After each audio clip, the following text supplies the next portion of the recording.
we used to think we're like, oh, like if you want to be like a pro athlete, you gotta do your cold plunge and your like static stretching for like an hour before bed, and then that's gonna like help you recover to the utmost maximum degree. But it's not actually true.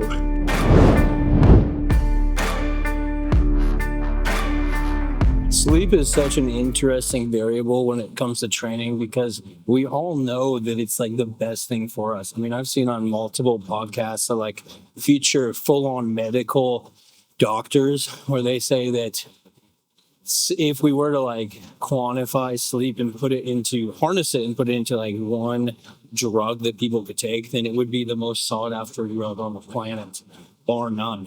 Like more popular than addictive drugs like heroin, or more popular than anything, because it's just so powerful for our bodies, and without it we would crumble into dust. I mean, we literally can't survive for very long without sleep. It's something like once you're above like 48 hours or something, things start going haywire. You start hallucinating, all these different things come into play. But sleep is especially important when it comes to training, because if you're training and then you're sleeping suboptimally, then you're not going to make progress like at all. Like I had a period basically throughout all of college. I worked at a bar, so I'd be up extremely late, like 3 a.m, and then I would have classes at like 8 or 9 in the morning. So, even when I got off at 3, which was like, kind of early-ish, it would usually be around 3:30 or 4. Even if I went home and fell asleep immediately, we're still only talking like 4 hours of sleep, because I have to get up, get ready, take a shower, and all that jazz. Even if I skip that, we're still talking like 5 or like 6 at the most, which I'm not even a good sleeper. I really need like great sleep hygiene in order to capitalize on my sleep. So back then, sleeping was really bad. My sleep was really bad. And therefore, everything suffered in my life. Like, my studies were declining, my training, I couldn't like progress at all. I was basically just going in this constant rat maze, like I couldn't like imagine like a hamster wheel just going and going and going and going, but not getting anywhere. That was me when I wasn't sleeping well. So right after I graduated, I really put all of my eggs into the basket of let's perfect my sleep. So I developed a whole morning routine. It took me like over a year. Developed my whole morning routine, did constant research, developed a nightly routine, learned everything about sleep habits and everything. So I'd like to kind of share what I know with all of you. And for starters, now that we got out of the way that sleep is extremely important, then now let's talk about how can we optimize our sleep. And I think that one of the biggest components of sleep is your circadian rhythm. And for those of you who do not know what that is, it's basically just your body's internal clock. We run on like more or less a 24-hour time scale. Some genetics can play a role. Some people are like 25, some people is more like 23. So there's some variance. And basically when you have that variance, that's what clues you into either being like a night owl or like a morning bird. or like, just a morning person or a night person or like an afternoon person. That's called your chronotype, and there's multiple different versions. And everybody's a little bit different, but your circadian rhythm really dictates almost everything. Like it dictates your mood, it dictates your energy levels, it dictates when you're tired, when you're feeling rested, when you're feeling awake. So really learning what your circadian rhythm is can get you really far. And you can regulate it by getting morning sunlight, by proper hydration, but the main way of regulating your circadian rhythm is by regulating your sleep. So basically you want to be going to bed around the same time each night and waking up more or less around the same time each morning. Of course, we're humans, we're not robots, we're not perfect. So things are going to happen. Like, life's going to happen. Maybe you have like a birthday party that you want to go to and it's going to shift it off course. But the main thing to keep in mind is once you get this rhythm going, it can break off course, but it doesn't take long to fix it. It only takes like 3 days of consistent sleep to consistently going to bed at the same time, waking up at the same time in order to re-regulate your system and get it back on track. So once you kind of have that regulated, I guarantee that things are going to be so much better. But that's like the overarching picture. So how do we actually make it so that we fall asleep around the same time, plus or minus 30 minutes, and wake up at the same time, plus or minus 30 minutes each and every 24-hour day? And there's a few things, and it basically just comes down to sleep hygiene. And what sleep hygiene is just all the things you're doing leading up to sleep before you actually fall into that night land, So for starters, not viewing too much bright light before bed can be a good idea, because bright light is going to be a trigger to your brain to not release melatonin, which is the hormone of darkness. It's released in the pineal gland, and that's what helps you fall asleep and become tired. So if there's bright lights around, then your body, your brain isn't going to be releasing that hormone that we all know and love. So that's one. So at least like an hour before bed, eliminate bright lights. Additionally, I think not eating too late is a good idea, though this is one that I break all the time just because I'm in like a bulking phase, so I'm trying to kind of spread out my nutrients. But say you're not, and say you just want to prioritize your sleep because you're having trouble, try not to eat around like 2 to 3 hours before bed. That's a big one, because while you are digesting, your body is awake. There's metabolic processes happening in your small and large intestine as the food travels down your esophagus. And, that requires energy to do. So your body isn't going to be fully like resting and ready to fall asleep if you're digesting. So that's another one. And then additionally, you could try and limit your liquid intake like an hour before bed, just so that you don't pee throughout the night, because waking up throughout the night to pee is waking up. That's all there is to it. So it's going to be messing with how much quality sleep you're getting. Quality is very important too. We'll touch on that later. And that's another one that I'm personally trying to work on, is not drinking too much water before bed. I drink a shit ton of water throughout the day. I just love drinking water, and it's so good for you, especially when you're training a lot like I do. I train like 7 days a week, so I need to stay hydrated. I need to stay fueled up, carbed up, proteined up, fatted up. You know what I mean? But that's something where I can improve upon, because sleep is like the most important factor, like I mentioned in the beginning. So, once you kind of get those all dialed in, then you're in a good starting place. But you can go a step further. Of course, you can always go a step further. And that's like eliminating distractions, eliminating noises. Anything that's going to stimulate you too much before bed, like a couple hours before bed, eliminate it, Say you have the music blasting, maybe start turning that down. Say you have like a really noisy neighborhood. Maybe try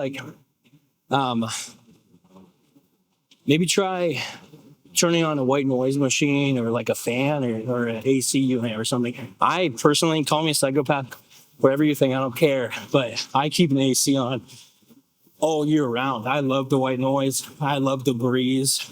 And it actually kind of harkens to some biology, because your body has to decrease its core body temperature in order to fall asleep. So actually, the cooler your room is, the easier you're going to have of falling and staying asleep. So there is some science behind that. So maybe I'm not a total psychopath, but during the winter, it is kind of crazy, I will admit. But I sleep with a heated blanket as well. So it's kind of like I got the cool breeze, but then I also am nice and toasty underneath the covers. So anyway, that's what I do. And then additionally, you could look into some things like supplementation. People supplement with melatonin all the time. But if you really have your consistent schedule kind of locked in, then I don't really think that melatonin supplementation is all that important. And then lastly, I think that it can be really important to kind of have like a nighttime ritual of sorts. So for instance, if you do like the same thing right before bed, then that's going to put a cue in your brain and kind of help your brain relate doing this activity to falling asleep. Granted that you're actually going to bed right after. For example, I used to do red light therapy and then skincare and then read a book right before bed. And it just helped me freaking pass the heck out. Nowadays, I've been a little bit lazy with my nightly routine, I'll be honest. But I'm very keen on getting back into it very soon because the sleep that I will get from that is just unmatched.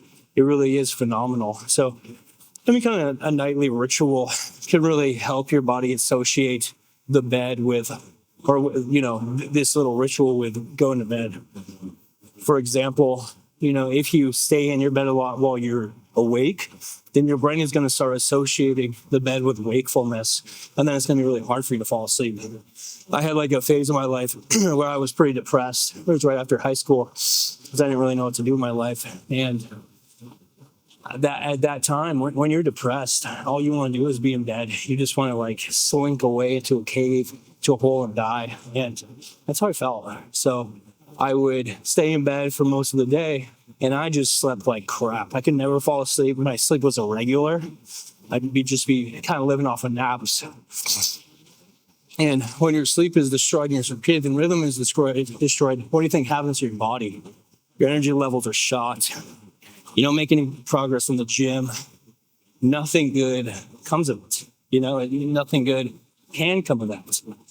So, once you kind of have, let's get back to it. Once you have like a nightly routine, then what next? Well, I think a morning routine can be helpful too, just to kind of get you up and at 'em so that you're not oversleeping or undersleeping. I think an alarm and then viewing some bright lights in the morning can help you regulate your circadian rhythm further. If you're waking up before the sunrise, then maybe like a SAD device, which is seasonal seasonal frick. My bad, I forgot the acronym, but it's for seasonal depression, seasonal something depression, and it's basically just it's like 10,000 lux or whatever, which is just like the term that people use for how bright something is. So it's like 10,000 of those little suckers, and therefore that can kind of mimic the sunlight a little bit and help you wake up in the morning, which can also facilitate. But then additionally, you could throw in some like specific practices, and this is kind of like not needed by any means. This is, if I were to like label these different sections, I'd say like the first thing would be just going to bed around the same time, waking up around the same time. That's like tier 1. Tier 2 would like be all the sleep hygiene stuff. And then tier 3 would be these healthy practices. And for instance, like going on a run, doing some cardio like I am here, training, but especially aerobic, which is, obviously just getting your heart rate up, and it's cardiovascular exercise. That's going to help you fall asleep because it's so energy taxing, versus anaerobic, which is your weights, isn't going to be as taxing because it's working on different systems of the body. And while that's still great and you should still be doing that, it's not actually gonna help you with your sleeping habits. So at least not to the same degree. So doing some cardio can help. Doing some weights can help to a minor degree.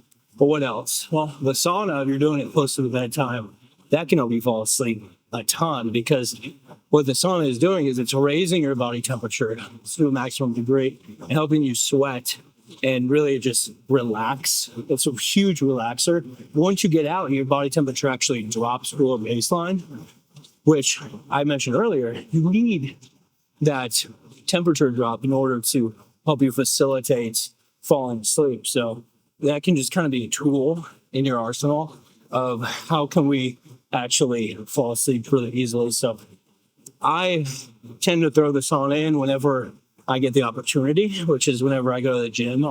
As long as, it's going to work out time-wise, I'm going to throw the sauna in. So I don't really specify that it's going to be close to bedtime. But if you were to optimize things, I'd say doing it closer to bedtime would probably be ideal. So, those are kind of what I deem to be the most important things regarding sleep. If I forgot anything and remember it later, then I'll throw it into the next cardio chat session. But that's about it for now. And then if we were to like kind of take a step back, we're looking at sleep, but what are the other like big factors that can play a role in recoverability for training? Well, I think that the biggest factor is just time. You know, like people love to do like foam rolling. They love to do cold plunges. They love to do, what else do people do? Do cardio like this for like an active recovery. They'll do like cupping, they'll do massages, cryotherapy, sauna, all these stretching. Stretching is a big one that people do. All of these things, we used to think were like, oh, like if you want to be like a pro athlete, you gotta do your cold plunge and your like static stretching for like an hour before bed. And then that's gonna like help you recover to the utmost maximum degree. But it's not actually true. Yes, it can help you reduce pain. For instance, if you do a cold plunge, it's going to reduce the inflammation, so you're not going to feel as sore. But the inflammatory response is very important for actually gaining strength and muscle. So if you remove that, then that's going to remove a lot of the goodies that you want to be shuttled into your muscular system and ultimately have them hypertrophy, aka grow. So by eliminating that through a cold plunge, you're actually doing yourself a disservice in the long run. Even though it does feel a lot better in the short run. And same thing with like static stretching. Like static stretching, well, it'll make you feel better, and it's definitely a great tool for increasing your flexibility. So your range of motion on like a lot of your joints, it can help with that, help open up your hips and stuff. Well, that's all fine and dandy. You're still kind of doing some muscle damage. You're still tearing them. You're still working them. And that's not actually helping you speed up any form of training at all. It's not helping anything like that. So, well, I love to stretch. I used to do it all the time. I'm not stretching as much nowadays. And I'm thinking about actually creating a series, like a stretching mobility series, just to get myself to do it. And just because it feels so good. It doesn't actually play any part in recovering from strenuous lifting sessions. The only thing that will do that is enough calories, enough sleep, and enough time. Those are the three pillars for recovering from training. I could probably make a whole like studio video about that one because it's such a important topic to discuss because there's so much misinformation out there, unfortunately.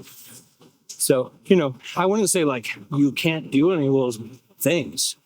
I would just say that you should know what you're getting into. For example, if you really want to do the cold plunge because you love how it makes you feel and you like that it removes the soreness, maybe you have like an injury or something and it's great for recovering from an injury, then throw it in before your workout or on a different day, because there's been a lot of research done now where they're seeing that if you throw it in like directly after training, it's going to interfere with those training adaptations and ultimately like give you suboptimal results by a huge margin. So do that. And then with stretching, I would use it as, I would personally throw the stretching in like right before bed. It's kind of like that habitual cue in order to get yourself primed for sleep.